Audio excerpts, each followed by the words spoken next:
Hello and welcome to the webinar. This is a manufacturing public policy webinar brought to you by the National Tooling and Machining Association and the Precision Metal Forming Association. I'm Caitlin Sickles with the Policy Resolution Group at Bracewell. And on the webinar today, you will also hear from Omar Nashashibi with Inside Beltway. We are usually joined by our colleague and friend Paul Nathanson, also at Bracewell, but he is out today recovering from a dental procedure. You'll all be glad to know that he is on the mend and will be back next time. We are joined today, though, by Lauren Baker, who will be speaking to us, lending his expertise on a number of the trade issues that will consume, of course, a lot of today's webinar. And so we're very grateful to have Lauren's expertise on the webinar today. So we have a lot to cover, as always. This slide really is just in here to talk about what is in this deck. We'll cover a lot of it, but these PowerPoints are also a tool for all of you later on. You can download them. You can watch the webinars on YouTube. You can download the PowerPoints on onevoiceinfo.org, and you can refer to these materials later on. If you have questions during the webinar, please use the Q&A feature. The Q&A rather than the chat helps us see your questions. And as always, we will do our best to answer as many as we can in the time that we have. With that, all those housekeeping notes, thanks again for tuning in. I'm going to turn it over to Omar to tell us what is going on right now in Congress. I know that, for Omar, this is an interesting time because it is both opening day of baseball and crunch time on legislative activity. So tell us what's going on. And to that effect, I'm just glad that Trump announced auto tariffs on Wednesday and not on opening day, because yes, I was at the Nationals game when they blew it in extra innings. Thank you, Caitlin, for getting this kicked off here. Starting with Capitol Hill, there is quite a bit. We were up on the Hill earlier this week and we'll be again next week, focusing on not just government spending, but also on taxes. Since we last spoke, where we are, the government, of course, did not shut down on March the 14th. We did have an extension of government spending through the rest of this fiscal year to September 30th of 2025. That effectively means we're more or less operating on fiscal year 24 dollars for the rest of this year. It's unlikely that they're going to go back and redo the 25. So it seems, for all intents and purposes, that we've likely lost FY25, meaning that there's not much new spending that's been added in here. You'll see the legislation that they agreed upon. The top line spending for non-discretionary remained the same. Excuse me, for discretionary spending rather remain the same at 1.7 trillion. Slight increases for defense, slight decrease for non-defense, and a few of the others there. But really, the point of this is that they've moved on from FY25. For those of you in the defense world, there are going to be some new program starts, but certainly not to the extent that they would have been had you had a full fiscal year activity that's gone through. And they've now pivoted to FY 2026 funding process. And we're also hearing the debt ceiling. The debt ceiling trigger just came out for the CBO. They said we're going to hit that for the nation's borrowing limit sometime in August or September, and lawmakers are considering whether or not to attach reconciliation onto the attach a debt ceiling bill onto reconciliation and some of those other areas there. So that's something to watch closely, both on the spending side and on the cuts and the borrowing side as well. But this sets up where we are on the tax bill, on reconciliation.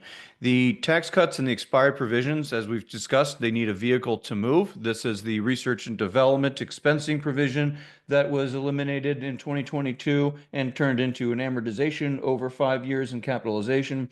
This is also your bonus depreciation has dropped down to 40% from 100, and then a number of the other provisions, including the expiration of your 199A pass-through deduction that's out there. What we're hearing is that the Senate might move next week. We'll see. They have to pass what we call a concurrent budget resolution. That means both the House and the Senate must pass the exact same resolution that will have the exact same dollar amounts in it.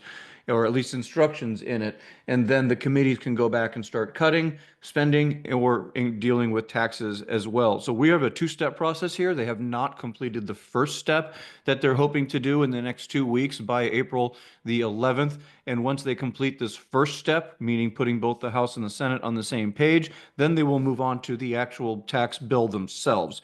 We've had a number of meetings on this. We've been talking to them about what they might be able to do in creating a manufacturing tax rate, a deduction, for example, expansion of 199A. So we've had some meetings on those, thanks to the NTMA and PMA members that did join us for those meetings that are there. The House Ways and Means Republicans held 2 days of meetings at the Library of Congress recently, the week before last, and in doing so began to go through a number of their different priorities on R&D, on tax rates, C Corps, what the president wants, and we're hearing that the state and local tax deduction, the SALT, remains one of the hiccups that's there, along with the price tag and whether or not they use current policy baseline, allowing them to get away with not looking at the cost of taxes or using what we call the current law baseline, which would make the tax bill start at least $4.6 trillion cost over 10 years. So this is more of a slide to give you a sense that we have progress in terms of moving forward on a roadmap to get a bill through. Once they get this reconciliation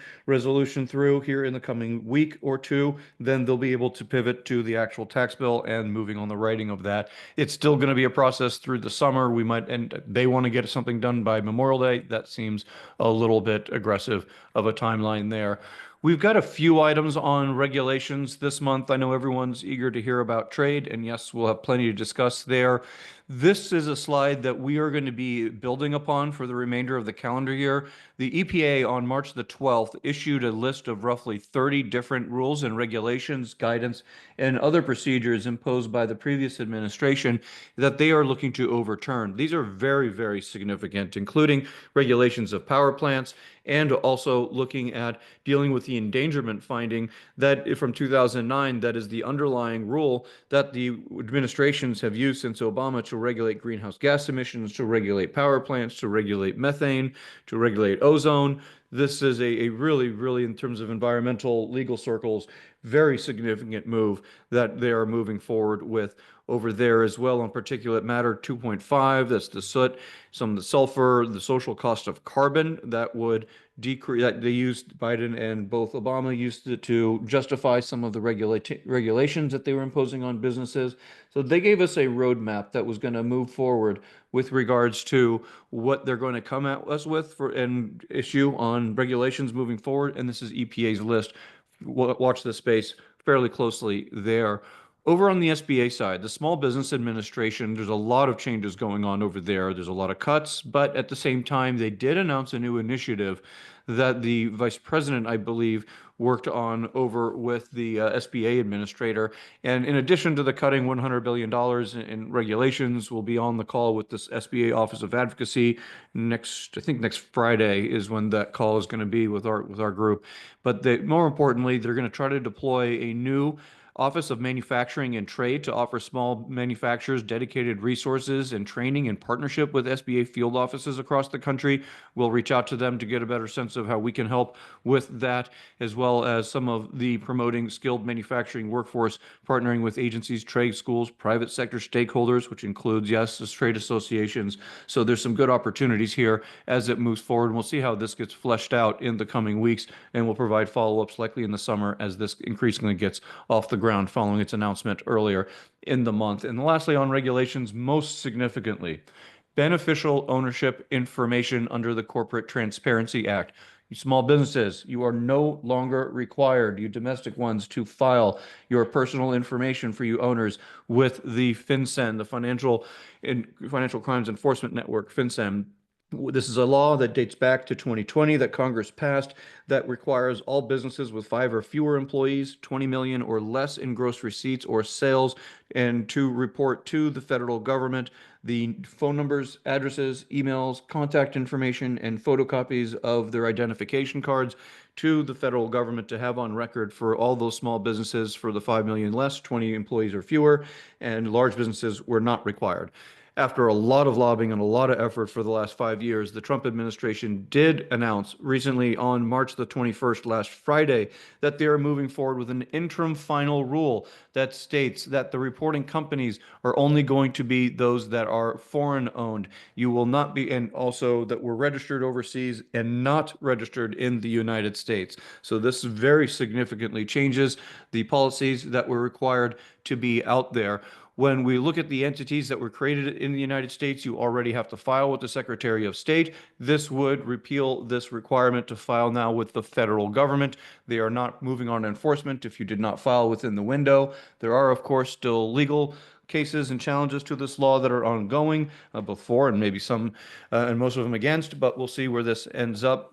Right, as of right now, this could change in the future, but this is an interim final rule the president put forward. You do not need to file with FinCEN, Department of Treasury, your beneficial ownership information under the Corporate Transparency Act. A couple of other regulatory items here on overtime. Just a heads up that you know that the judge has blocked the overtime expansion to cover roughly 4 million employees.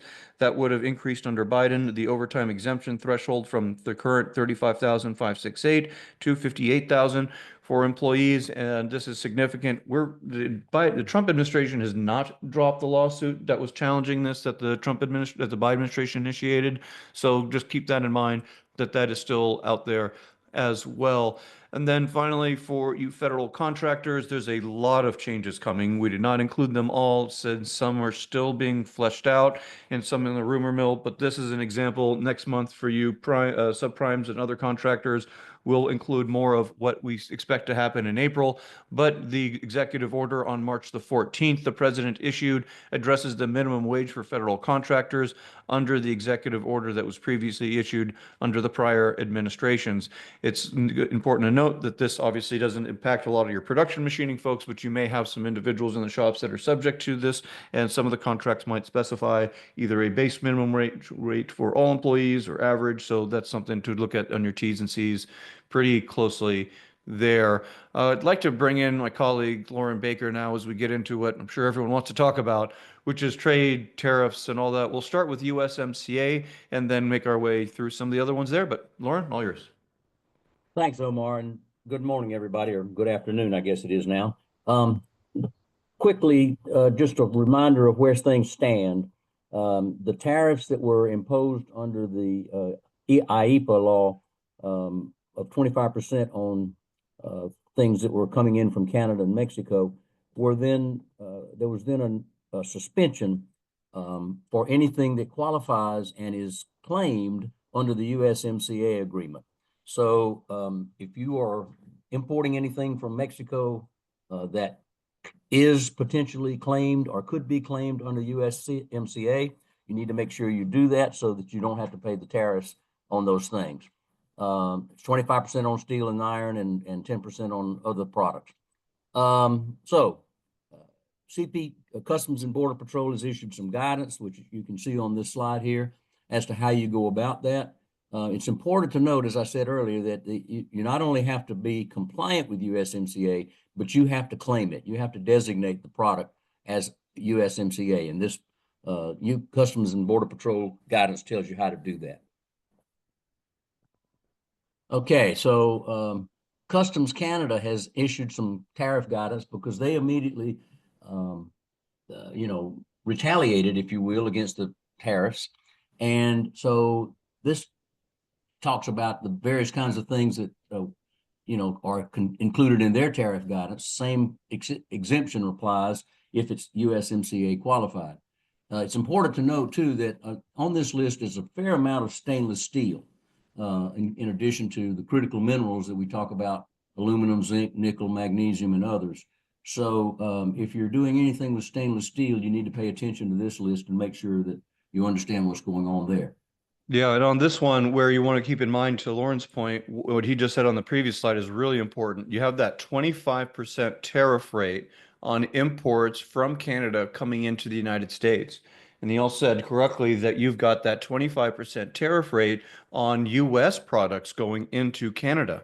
What the US also did is create a separate 10% rate on what they call energy resources and critical minerals. So for products coming into the United States from Canada, this is not Mexico, just from Canada, there's a special 10% rate that applies to the energy resources, natural gas, leases, LNG coming in, and also the electricity that states such as Connecticut and New York are buying directly from Canada. Those would be at that 10% rate if they're, to Lauren's point, not USMCA compliant. But also on that list where Lauren was heading with this is defined under critical minerals. There's a definition from February of 2022 that this action relies upon, that is under the IEPA, that is under this guidance. And what they ended up doing under the IEPA guidance is putting forward aluminum, zinc, nickel, magnesium. These are some of the items that are considered critical minerals. And Lauren, I'll turn it back over to you as you see on some of these lists here. Right. So here, this is the list of the critical minerals, and you'll see that, a fair amount of it is aluminum, for example, chromium, all those kinds of things. So it's important to understand where that goes. And here's the next level, which includes nickel, magnesium, titanium, all of tungsten. So anything that, is going on there. And here's the one that talks about the steel. Steel with critical mineral connections, bars and rods, you can see all the things here. Most of it's bars and rods of stainless steel and, differentiated by, and then a bunch of cold rolled, flat rolled. So again, pay attention here to make sure that you understand what products you may be using or bringing in or sending out for that matter, and how they might fit on this list. That's right, because they could be at a 10% rate, even though they're steel. If they appear on this list, they're at 10% from Canada and not the 25. Right. And then we get to, this again, same thing, zinc and all the different alloys, including some with copper, and we'll talk about copper in a few minutes, silver, other precious ores, you can see them all here. The steel derivative customs and border patrol guidance. This is the tariffs that are in place also apply to steel derivatives and aluminum derivatives, which are articles made from steel and aluminum. So parts like many of you make will be considered steel derivatives. And, they are, in the case of some products, and perhaps many of yours, if the item is all steel or aluminum, then you don't have to spend any time trying to figure out what part of it is to be tariffs to be paid on. But there are a number of things who just have some portion of that. And the effort to try to figure out how to do that is underway, although this guidance has been listed by Customs and Border Patrol. And you'll see on the right-hand side here, it talks about, if you have non-steel content, this is how you fill out the forms. All of this stuff here is telling you how you must go, and report all of this value, in order to determine whether and how you're to be paying tariffs. And then there's also, this is really important because you got to report the country of melt and pour for steel and smelt for aluminum. So figuring that out, in some cases you may know it, some cases you may not. And if you can't tell, then there's some guidance that says, you have to say other, for example, if you don't know what the product is. But if it's melted and poured in the United States, then you have to indicate U.S. as the country of melt and pour. Similar thing with the aluminum derivatives. Again, it's products made from aluminum. Downstream products is one way to characterize it. And these are also subject to the tariffs and under the same set of guidelines. Okay, so kind of important to note that if it's not Chapter 76, which is really all of the aluminum products, but has some aluminum content, then you have to figure out what the value of the aluminum content is in order to be able to figure out how much tariff you owe. And again, these are all the instructions for how to do that. It's not easy, it's complicated. And I predict it's going to be quite a bit of chaos until we get this figured out. I think that's right, Lauren. I think you're exactly correct on that point, and we're continuing to look for those guidance that come out. And so the intention of what we're trying to present, especially for those of you that are direct importers, note that you've got to stay up to speed on the CBP guidance as they come out, and so you could see the links that were provided on those previous slides that were there. Right. And as if that weren't enough, we've also reinstated the Section 232 tariffs on steel and aluminum. So that's in place and will be, due and payable. And then again, here's the Customs and Border Patrol updates on their fast FAQs, frequently asked questions about how to report the country, if it's melt and pour in the case of steel or smelt and cast in the case of aluminum. Does not require, importantly, an aluminum certificate of analysis at this time. However, they can request that you provide a certificate of analysis if they need one. And the party that's making the entry has got to certify that the classification is consistent with the information and documentation provided with the entry and entry summary.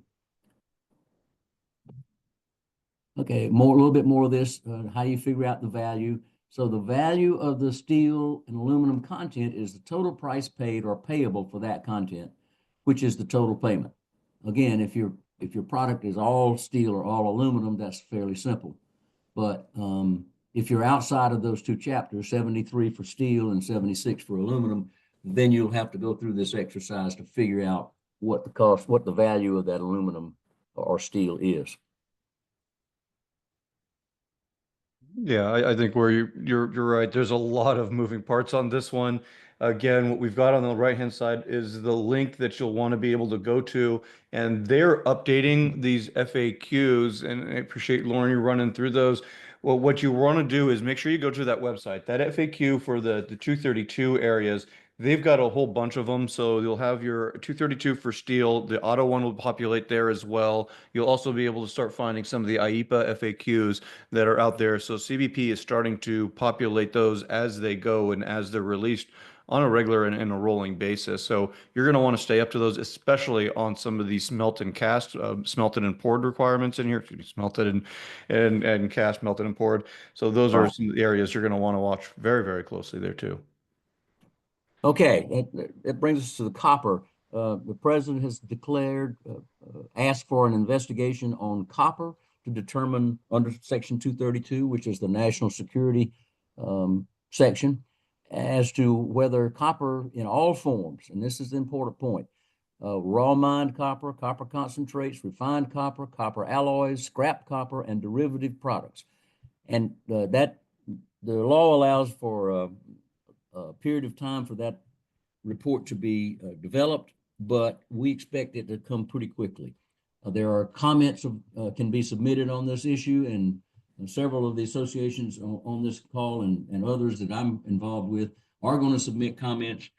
Quite frankly, I'm not sure how much attention is going to be paid to those. I think we basically, as a friend of mine used to say, I've declared this to be true. Your job is to prove it. But here's an important point about copper. We don't currently produce enough copper in this country to supply demand. Something like 40% of all copper in all forms is imported.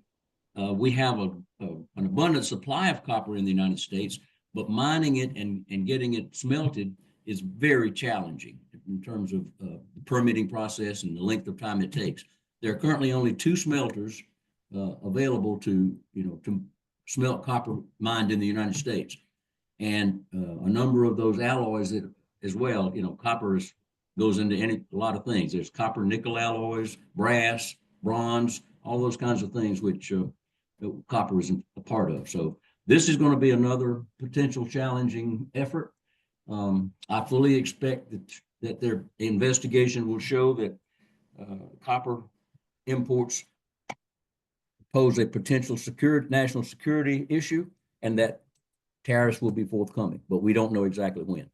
Yeah, I'd agree with you. Some sources around town are thinking we might see the tariffs on copper next month, as in April, in a few weeks. Yep, could happen that quickly. Yeah. Appreciate that. All right, jumping one more here just to round us out, and then we're going to move over to the tariff and on autos here. Mineral production EO that came out on financing, loans, investment. This builds upon exactly what Lauren said rightly. We just don't extract enough. Even if we got it underneath, we don't have a way to process it, which is why the Biden folks started bringing in the Australians to teach us or reteach us how to do all this. This is a really big deal. We talked to a lobbyist for one of an OEM auto the other day who's working on this with regards to some of the rare earths and the critical minerals that are out there. So expect to see the Defense Production Act used in this area to where they will work with businesses or direct businesses to make certain investments, and then they'll have some government support with regards to permitting and expansion. So this is a priority. The president understands this from what we've been told, and they look to move pretty quickly. We do want to talk about the auto tariffs, and as soon as we get through some of these in a few slides, I do want to bring Caitlin in because I think we've been talking a lot about tariffs and the different areas of them. We've now got multiple buckets. Lauren just introduced us to now a fifth column of tariffs there with regards to copper. We know we have the China 301s, we have the steel and aluminum 232s, we have the China, Canada, Mexico IEPAs. We now have the 232 autos, and that's what we'll spend a few minutes on. This is one of those where we certainly have to timestamp it. This is what we know as of right now. We do not have the further information on automotive parts yet, and that is something that everybody in town is anxiously awaiting. We've received messages from the U.S. Trade Representative a couple of nights ago on this on Wednesday night related to what they believe is an outline of the automotive parts, but bear with us as we go through with the details that we do know. This is the National Security Section 232. This is the action that was initiated in 2019 by then President Trump and his first administration and subsequently put on hold. This is the same law that the Trump administration used, Biden kept, and Trump now kept on the steel and aluminum tariffs, declaring it a national security. Also the same law that's being used to investigate the copper imports. This is broad. It covers all autos that are coming in from all countries. There is not an exemption for Canada, for Mexico, for Japan, for South Korea, blanket. There is not a blanket country exemption. We'll talk about USMCA compliance and designated goods in a moment. It is a 25% tariff on all imports of automobiles. It is a 25% tariff on select automotive parts. The automotive tariff takes effect 12:01 a.m. on Eastern on April the 3rd, which is next Thursday, I believe, for autos coming in, which means Japan, South Korea, EU in the case of Germany, and Canada and Mexico have until April the 3rd to try to seek a country exemption from these coming tariffs. Our understanding is, and just in speaking with an auto lobbyist on Tuesday night, where he was on a call that Lauren and I were on with Paul, that they're expecting tariffs to be put in place. The question is on which parts. The parts are said to be put in place no later than May the 3rd. So April the 3rd, autos, OEMs. May the 3rd, tier 1, 2, 3, and probably that's where it'll probably stop, but I don't want to speculate until we see fully the HTS list. Again, threatened to national security, 25% tariff on April 3rd that will take effect there. That is for entering into for consumption or withdrawal. There's no duty drawbacks. This is, as always, in addition to any other duties, fees, or charges that are going to apply on import autos or parts that are on there. April 3rd for the autos and for May 3rd auto parts. Notice that it says no later than. This 30 days, it's almost one of those, a little bit of commentary, you'd rather he go quickly than give you the whole 30 days. Because if they're going for a whole 30 days without us knowing a list, that creates even further uncertainty. The sooner that they can provide the automotive parts list, the easier it is for folks to start planning within the supply chain and for many folks on this call to go to their customers or former customers saying, you need to come back with us, you need to source with us due to the tariffs that are being imposed that are out there. So it's important to note that as well. The auto content calculation in here refers to, for US, refers to the value of the automobile attributable to parts wholly obtained, produced, entirely or substantially transformed in the United States before someone types in the phrase substantially transformed. That is a technical term we use in trade circles when you look at the change in harmonized tariff schedule code.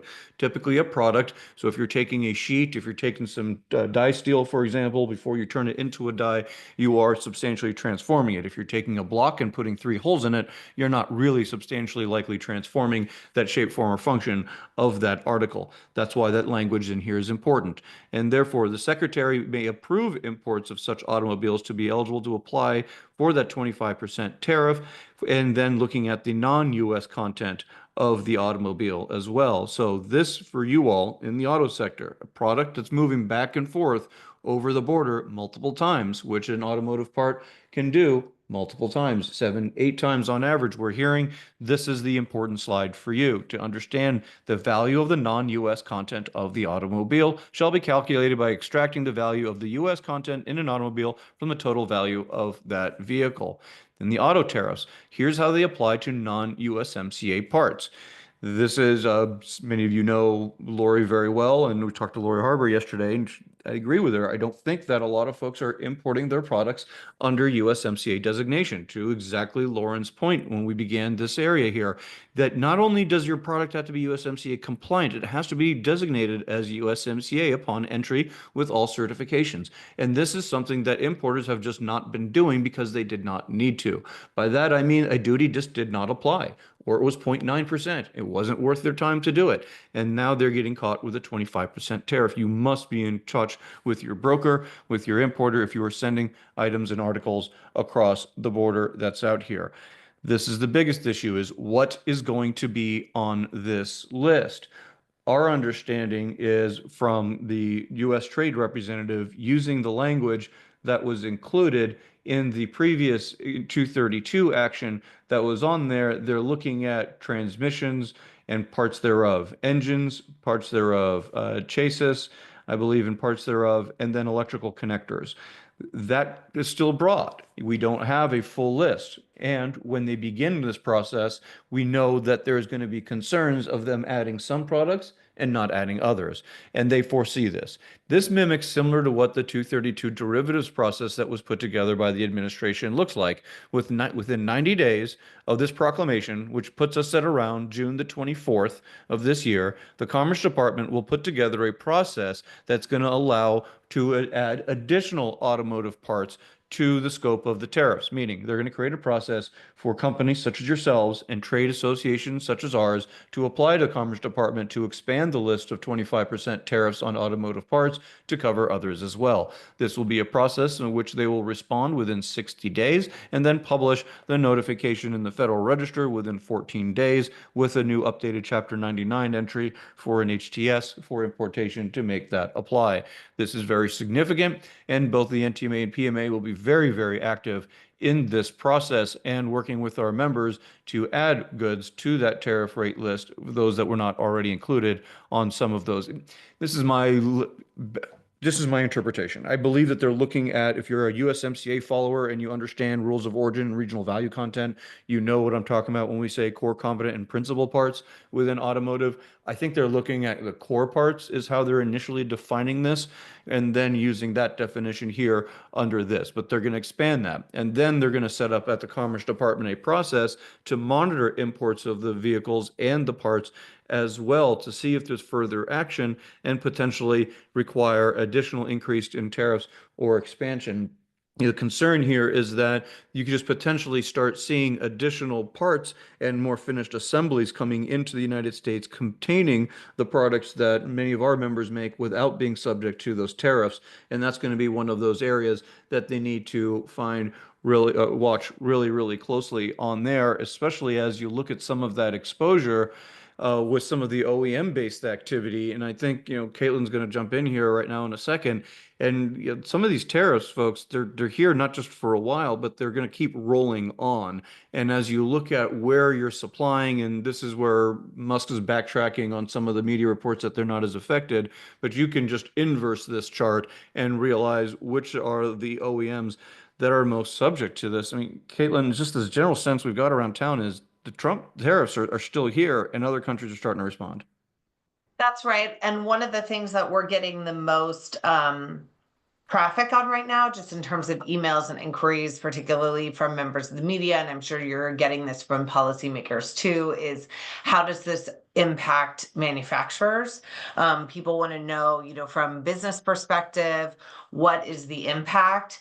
So I just want to take a minute here to say thank you to those folks who have been willing to speak to members of the media.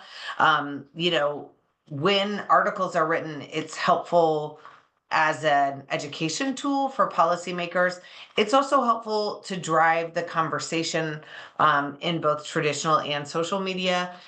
We know, for example, that this administration does get a lot about public sentiment and employer sentiment from X, and formerly Twitter. So this kind of coverage is really important for driving policy decision making. So we're really grateful to members who are willing to share their experience, talking with reporters, and participating in dialogue that does end up on social media and in traditional media as well. And there are lots of opportunities. So if you're hearing this and thinking that you would like to participate in those conversations, please do reach out to NTMA, PMA, or to Paul or me, and let us know that you're interested in speaking to media, and we can certainly work with you to make that happen.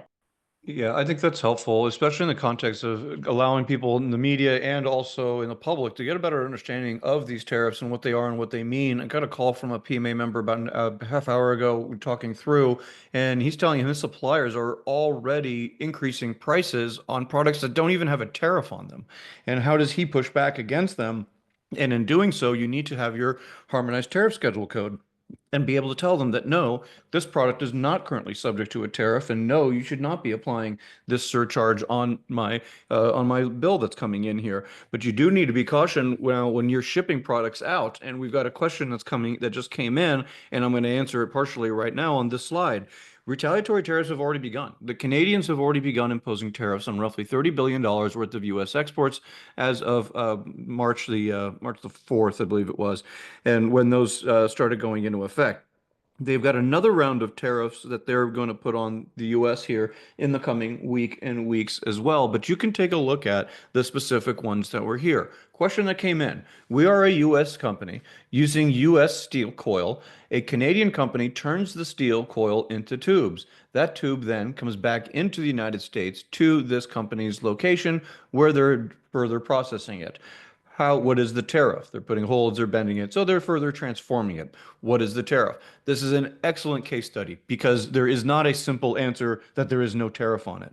Because the product is coming in from Canada and then going back there, you now have to look at three things. One, you're going to want to see, is this product on the steel and aluminum tariff list and on the derivative list? If the answer is yes, that means potentially the product is subject to that steel and aluminum tariff. By the description of the U.S. coil, it most likely is when it comes back into the United States. Here's the however. Because it was melted and poured in the United States, and then it goes out to Canada and comes back in, there is a melted and poured provision in the Section 232 tariffs that took effect on March the 12th.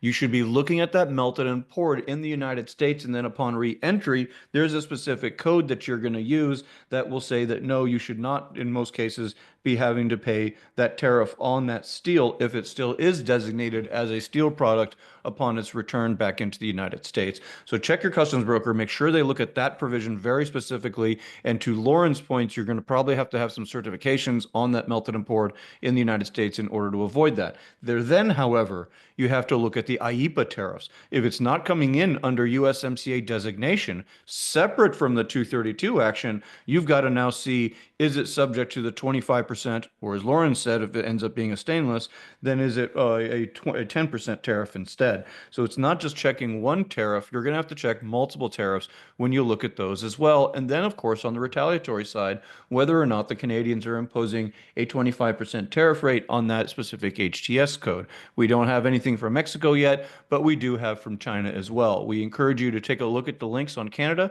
take a look at the links on China. We do know, because I have your HTS codes, that for NTMA and PMA, there are some that are on the retaliatory list.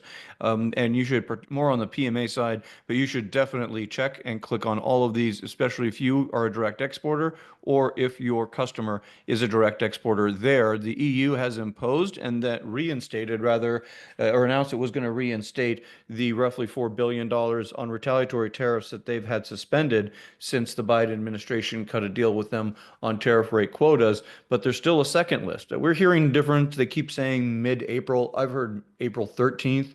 Somebody tell me the other day, April 18th, but that was the only person that's told me that.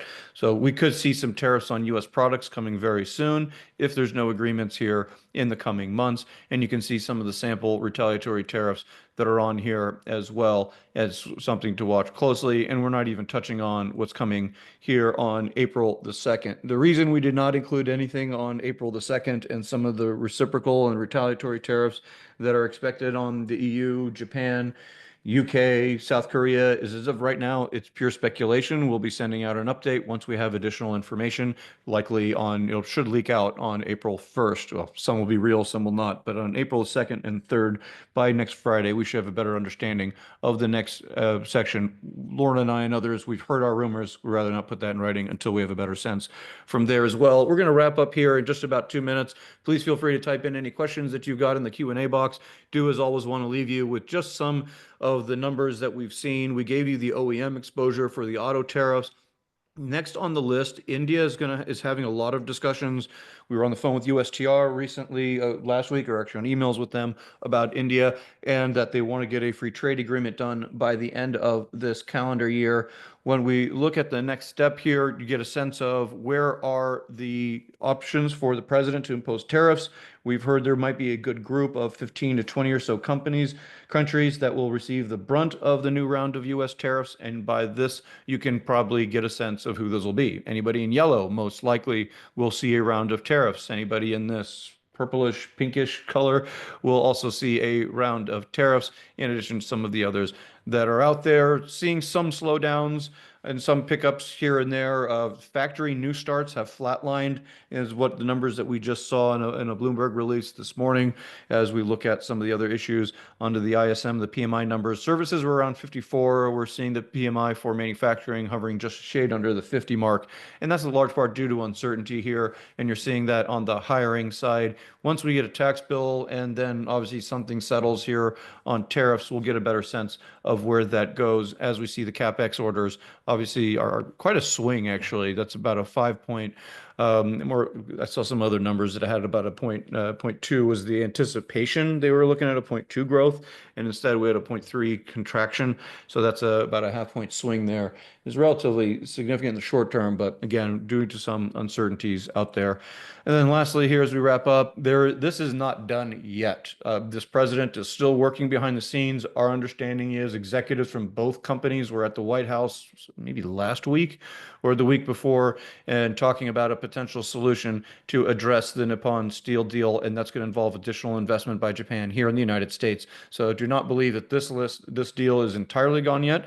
There's still some actions, and the president did criticize the Biden findings with regards to looking at some of the court review that came out of this as well. As always, stay connected with us. We're going to do a podcast early next week once we get a better sense of the additional tariff rates that are coming out and talk politics, the latest what's coming out here in Washington, D.C. We appreciate all your time. We couldn't do this without you in the last month.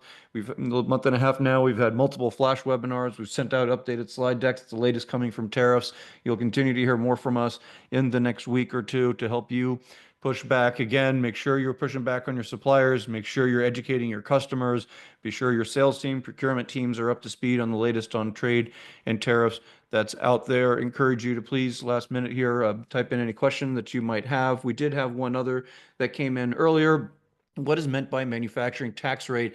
Excellent question. On the campaign trail, President Trump has said that he wanted a manufacturing tax rate. He calls it a corporate tax rate for manufacturers.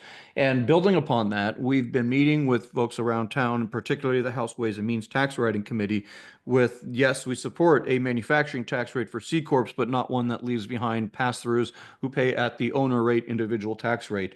The conversations we're having, therefore, are about creating an expanded deduction, potentially under the Section 199A for qualified business income, to include additional manufacturing activities to allow them to lower that rate by expanding the basket of eligible income for QBI. There are also other talks about just doing a flat rate for those that are under either the NAICS codes or reporting payroll activity that is under for manufacturing and having that. So there's a number of ways that we are in here dealing with Capitol Hill, trying to come up with a manufacturing, and I'll use the term incorrectly, a manufacturing tax rate. Whereas for C Corps, it's a bit easier to do a rate. On the pass-through side, it's a little bit more complicated, and so we're looking at maybe a deduction, but that's still, it's an infancy, not infancy, it's just pretty advanced, but we've got some work to go on that one as well, on a manufacturing tax rate. Hope that answers that question there. More to come as we get that fleshed out in our lobbying side of our work. Any other questions? Anything that we've left off? Obviously, we've sent out multiple updates to the month, so this one did not include some of the others that we did with more details on derivatives. If you'd like more information on those, please feel free to reach out to myself, any of my colleagues, or to Christy at PMA or Jenny at NTMA. Seeing no questions? Thank you all. I believe our next one is going to be on Friday, May the 2nd at noon Eastern. Look forward to speaking to you then. You'll be hearing from us in the interim. Thank you all. Enjoy your weekend.